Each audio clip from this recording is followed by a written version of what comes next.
Alors, on continue sur le Yann-Kut-Kut. Alors, le Yann-Kut-Kut, c'est un worm aviaire, ce qu'on appelle. Donc, la race des pseudo-dragons, mais bon.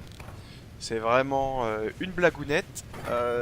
Mais moi, je ne me moquerai pas de lui, ni des gens qui ont du mal contre lui. Parce que tous les débutants, donc évidemment katana, hein, ou épée, ou marteau, ou longue épée, se sont vautrés sur lui au début, c'est normal. On connaît pas le monstre, on connaît pas le jeu, c'est pas évident, gérer la caméra, gérer les coups. Mais voilà, le Yann Kut, faut le respecter. Même si c'est notre victime, une grosse victime. Dès qu'on passe un peu. Donc n'hésitez pas à faire son armure, il est pas sorcier à faire. Mais voilà, si vous êtes noob, si vous galérez sur lui, si vous vous faites insulter, c'est pas grave, vous méritez pas. Si on vous dit haha, je tue pas le Kut, bon, c'est... Je mettrais plus facile que le Bulldrome de mémoire. Après, ouais, au corps à corps, c'est pas non plus la joie. Donc on va le dépoper vite fait, bien fait. Voilà, il peut cracher des petites boules de feu. On peut lui péter la collerette. On peut pas lui couper la queue. Hop là. Alors, j'ai oublié. Là, je viens de voir, bien sûr. J'ai pas recruté mon chat, parce que j'ai acheté un chat, mais je l'ai pas mis dans mon équipe. J'ai pas sélectionné pour venir se battre.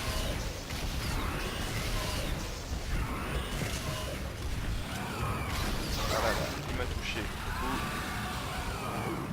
On peut lui tirer dans les jambes pour le faire tomber. Faut se méfier en fait de son coup de queue quand on est près de lui, qui tourne sur lui en mettant un coup de queue, et ça c'est vraiment... Au début c'est pas évident du tout. Le coup de queue est redoutable, utilisé par beaucoup de monstres. Voilà, celui-ci, il met au minimum 2 coups. Donc ça lui met... ça le rend un peu faible, ça donne des ouvertures. Donc voilà.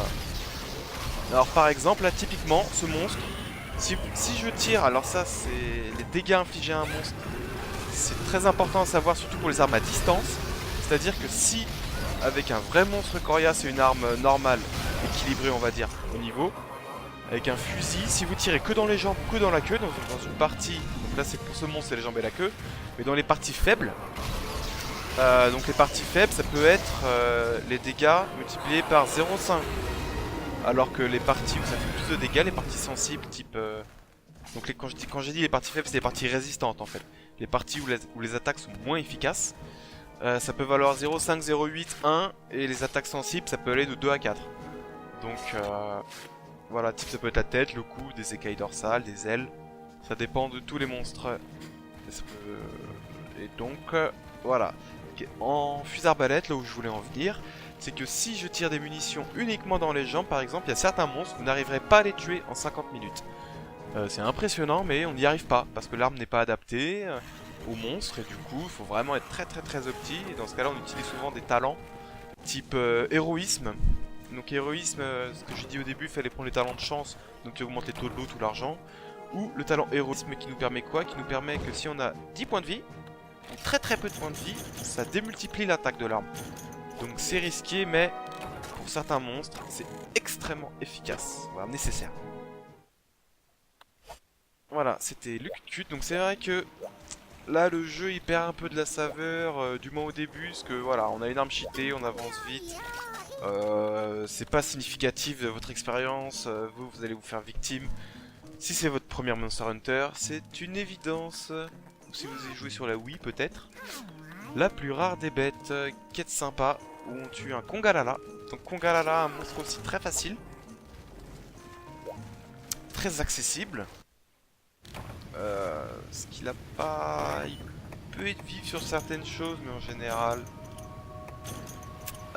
c'est une grosse victime. Donc si, dès le début du jeu, vous galérez bien, donc en général, on farm les monstres. Par exemple, on farm l'armure Cut, on farm l'armure machin. Après, moi j'ai constaté que, voilà, si on se débrouille déjà un petit peu, notre armure de base nous donne protection divine, en fait, qui permet de temps en temps de réduire les dégâts d'une attaque de temps en temps. Par exemple, le monstre il nous met un grand coup, au lieu de nous faire tous les dégâts de l'attaque, ça va nous faire que 40-50% des dégâts de l'attaque. Ce qui nous sauve la vie, hein, ce qui m'a sauvé la vie sur la première run largement. Après, À mon avis, ça empêche peut-être pas de vous faire one shot sur certains monstres. Hein. Alors pareil, je rappelle en artilleur, nos armures est beaucoup plus faible qu'en épéiste, on appelle ça. Donc voilà, un gros singe rose, victime. Donc là, le moustique. Alors les moustiques, vous allez apprendre à les haïr, à les aimer, vous allez adorer les haïr, les farmer, parce qu'ils sont juste infâmes. Quand vous montez une échelle, je vais peut-être pas montrer les échelles encore. Quand vous montez des lianes, des choses, ils vous piquent, ça vous fait tomber. Quand vous rechargez, vous faites une action, ils vous piquent, ça stoppe vos attaques. Par contre, si je recharge et qu'il me pique, ça faut savoir, quand on lance une recharge, donc je lance la recharge n'est pas encore finie, et s'il me pique à ce moment-là, la recharge est quand même finie. Ça marche pour toutes les attaques, notamment les cris des monstres. C'est-à-dire qu'un monstre peut vous hébéter, vous boucher les oreilles, vous ne pouvez plus bouger. En place, je recharge, et voilà, il m'a mis un petit coup, j'ai rechargé rapidement. Donc on peut pas exploiter ça, mais bon, c'est un petit tips, faut le savoir. Voilà, là, ça a brillé, il y a eu quelques petites étoiles, c'est notre talent protection divine, donc qui n'est pas activable tout le temps. Il y a des cooldowns, là le monstre nous a tapé, on a pris cher. Encore un petit coup de n'importe quoi et on meurt, donc là faut faire très attention. On reste vraiment safe, on va ranger l'arme et essayer de se soigner. Voilà, donc là timing, j'ai le temps d'une potion et ensuite on esquive. Là on a le temps d'une potion. Là on esquive, ensuite on recharge. On sort l'arme, on recharge. Là on recharge pas vu qu'il tourne. Ouais, bien regarder les patterns, apprendre les attaques du monstre. Et voir, voilà, par exemple quand il saute on sait, on a le temps. Donc les parties sensibles de ce monstre, à mon avis ça doit être la tête. Il y a des parties cassables comme je le disais. Lui on doit pouvoir défrisoter sa petite crête devant, lui casser les petites griffes là longues sur ses pattes avant et lui défriser la queue. Donc ça fait une petite touffe. Là il a un os à la place de la queue, mais parfois il a un champignon qu'il peut manger pour récupérer sa vie. Hop là, donc comme, quand les monstres mangent quoi que ce soit, ils récupèrent de la vie. Quand ils dorment, ils récupèrent de la vie. Les moustiques c'est des relous, ils réapparaissent en général à l'infini quand ce sont des monstres secondaires. C'est-à-dire quand ils accompagnent un boss ou quoi, et c'est frustrant. Voilà, il a encore réapparu. Alors c'est frustrant surtout en artilleur vu que nos munitions coûtent cher. C'est-à-dire que, donc là mon arme est très forte, mais si l'arme est au niveau du monstre, il faut pas gâcher des munitions. Parce que comme j'ai dit, on peut se retrouver à court de munitions. Donc voilà, vous venez de le découvrir en live, les piqûres de moustiques ont une chance de paralyser. Voilà, on est paralysé, ensuite le monstre il profite pour nous éclater, parfait. Bon, essayez de pas mourir, alors j'ai oublié les potions.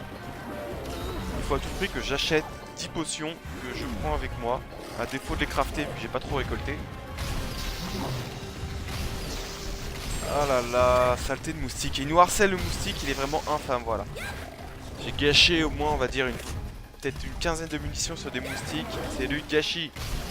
C'est autant de munitions qui sont collées dans la face du singe. Donc là, quand il est en colère, en général, les monstres courent plus vite, ont des nouveaux patterns, des nouvelles attaques. Des attaques qui varient. Ils enchaînent mieux, ils sont sensibles moins longtemps aux effets de contrôle, au silence, à la paralysie, au piège. Voilà, ils sont plus résistants. Bon, il y en a qui deviennent plus faibles, mais c'est extrêmement rare en général. Il y a certains monstres même, qu'on verra plus tard, un crustacé, que quand il est en mode rage, il faut fuir.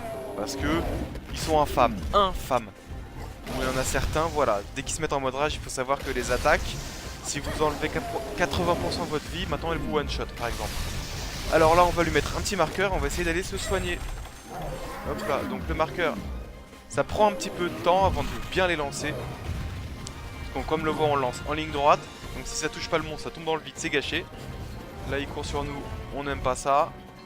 Là, la triple attaque. Je vais vous montrer un petit trick. Si vous n'avez pas de vie, on peut, dans la zone de début du jeu, on peut récupérer tous ses points de vie en allant dormir. Je sais plus si ça rend de la vie au monstre, peut-être. Ça peut lui rendre un peu de vie. Pas sûr à vérifier. Donc là on voit bien le marqueur que le monstre est en zone 3 avec le gros point rose. Il y a une ou deux maps en fin de jeu où on peut pas récupérer sa vie comme ça, mais de toute façon on peut pas retourner au début non plus. Donc il n'y a pas de camp de base. Sinon sur toutes les maps on peut se reposer, il suffit juste de chercher l'île, souvent c'est dans la tente qu'on peut le trouver. Donc voilà, là le monstre pour l'instant il bouge pas. On va à nos plombs 2, il devrait pas tarder à mourir. Voilà, là il va sauter. Et c'est à ça que ça nous sert le marqueur, c'est que quand il saute on sait pas vraiment où il va. connaît la direction vite fait, si on voit vers où il saute, mais on connaît pas vraiment le but final. Destination finale, c'est-à-dire il peut sauter en 9 là, mais il aurait pu sauter en 1 aussi.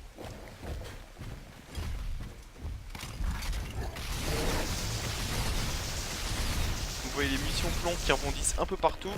Là je suis peut-être un peu près. Hop.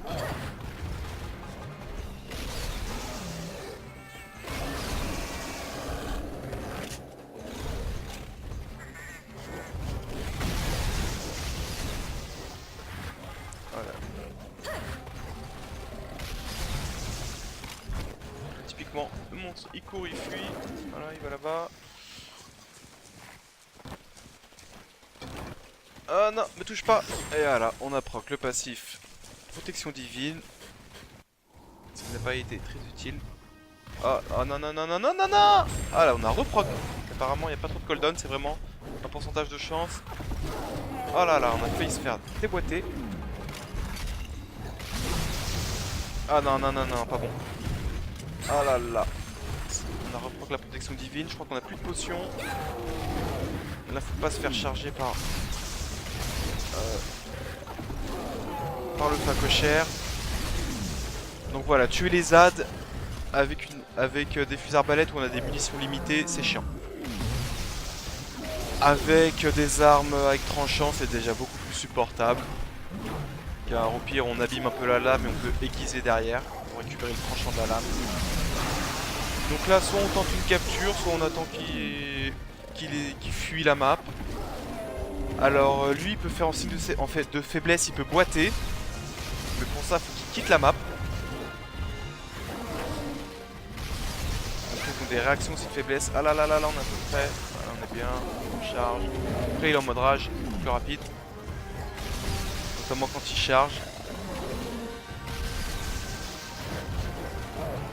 Mais bon, je pense que c'est le début du jeu, ça reste soft.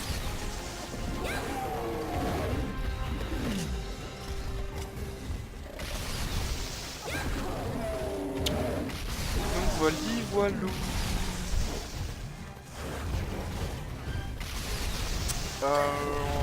Pour meubler un petit peu.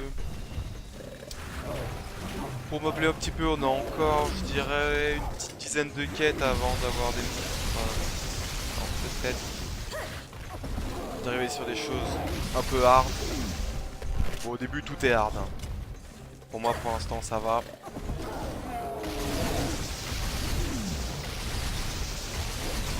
Ah, raté. Ah non, pas raté, chance. Lucky.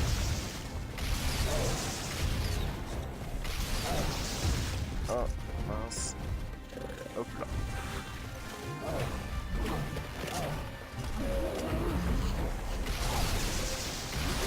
Alors le chat en combat, il nous sert à deux choses.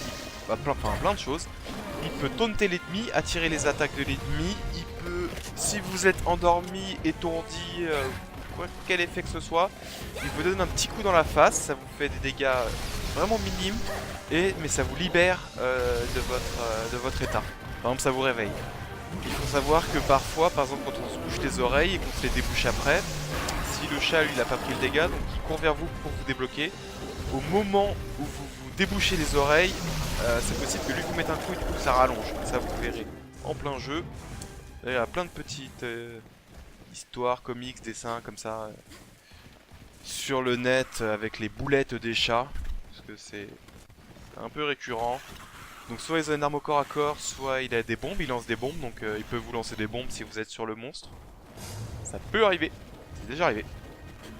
Alors là il dort, ça veut dire que typiquement il va être capturable. Donc je pose le piège, je prépare mes bombes, on lui envoie les 2 munitions plomb. Et parce que là il récupère un peu de vie. Et normalement on peut le capturer. Hop là, on va même charger les munitions tranquillisantes. Oh là là. J'aurais dû faire comme ça. Allez, un coup. Allez, dors. Parfait, voilà. Ça c'est une capture réussie. Dans le piège, 2 bombes tranquillisantes. Donc bombes tranquillisantes ou munitions tranquillisantes. On n'a pas de flèches tranquillisantes. Mais l'un ou l'autre. Alors, ce qu'il faudrait savoir, pourquoi on conseille pas aussi de commencer par le fusil d'arbalète lourd, c'est parce que ça coûte de l'argent les munitions, et on a besoin d'argent, et c'est pas évident. Parfois au début on est toujours un peu sur la sellette, dans le sens où on achète le strict minimum pour rush. Les munitions, les munitions, les munitions, les potions vite fait. Y a pas d'armure, y a pas de farm, y a pas trop de répas, ça va. Hop, on accélère un petit peu. On va pouvoir passer au cas suivant. Donc vous voyez, on a... Donc en général la ligne du dessus c'est les composants normaux, la récompense normale. Et les deux lignes en dessous là, quand il y a des lignes en dessous là, c'est les captures. Puis les captures augmentent aussi les drop rates des items rares. Autre chose comme ça. Donc là, il y a vu qu'on a ramassé 4 champignons, objet compté, point poke. Donc voilà, on récupère des petits points poke comme ça hein, en faisant des quêtes. Alors, comme d'habitude, on retrouve la vidéo, on check les chats, pas de chat de cuisine, nous on veut des chats de cuisine. On va faire un petit tour à la ferme, checker les bouses. Voilà, donc les bouses en fait ça permet de faire des engrais pour l'agriculture, quand on plante des graines dans le champ.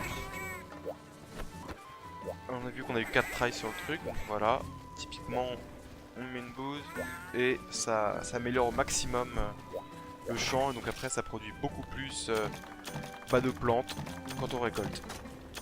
Donc toujours améliorer ses champs, on verra ça sûrement plus tard.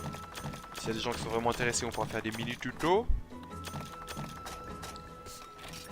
Mais pour l'instant, ce n'est pas du tout l'objectif. Alors, on sort les plombs 2, les perçantes 2. Où sont nos perçantes? J'ai jeté les munitions. Ah non, on n'a plus de normal 2. Les normal 1, on peut les jeter. Les munitions les plus faibles du jeu qu'on a à l'infini. Enfin, les plus faibles du jeu. Il y a un talent qui permet un peu d'améliorer les dégâts faits par les munitions niveau 1. Mais bon, ça reste quand même une munition à éviter. C'est les munitions de secours. Alors, prochaine quête. On va prendre le foie d'une légende.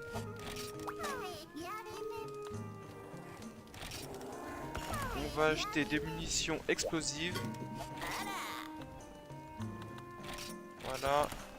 Plomb 2, pourquoi pas. Et on se retrouve pour la quête, le foie d'une légende dans le désert. A tout de suite.